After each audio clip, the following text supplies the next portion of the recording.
Mes chers amis, c'est ici, à la confluence du Rhône et de la Saône que j'ai grandi, étudié l'histoire et fondé ma famille. Depuis toute jeune, je porte un attachement passionnel à notre ville et à notre pays. À l'heure où certains ont honte de notre passé, j'ai toujours fait le choix d'insister sur ce qui nous honore et ce qui nous unit. L'identité exceptionnelle de la France, façonnée par des siècles d'histoire, fait autant notre fierté que l'admiration du monde entier.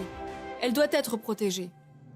La première circonscription est un territoire riche et varié, forte de son quartier étudiant de Gorge-de-Loup, animée dans les rues historiques du Vieux-Lyon, innovante de modernité pour la nouvelle confluence, puissante grâce à son industrie pharmaceutique et chimique de Gerland, et populaire par ses commerces de proximité, notamment dans le 8e arrondissement.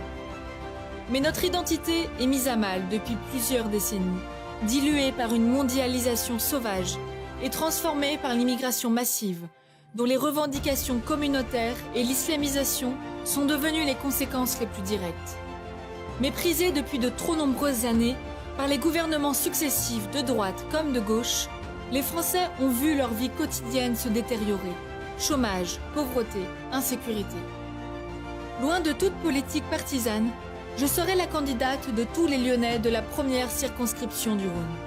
Je porterai dans l'hémicycle la voix des patriotes et me battrai pour peser sur le vote de chaque loi afin de mettre en place la priorité nationale à l'emploi, au logement et aux aides. Je porterai une attention toute particulière aux entreprises subissant la concurrence déloyale de pays aux normes inexistantes. Pour vous défendre, vous avez besoin de députés dévoués qui connaissent vos problèmes et les partagent. Pour cela, le 11 et 18 juin prochain, vous pouvez faire le choix de la France et du renouvellement en m'élisant comme député. Aux côtés de Marine Le Pen et des députés Front National, nous défendrons notre peuple et notre civilisation.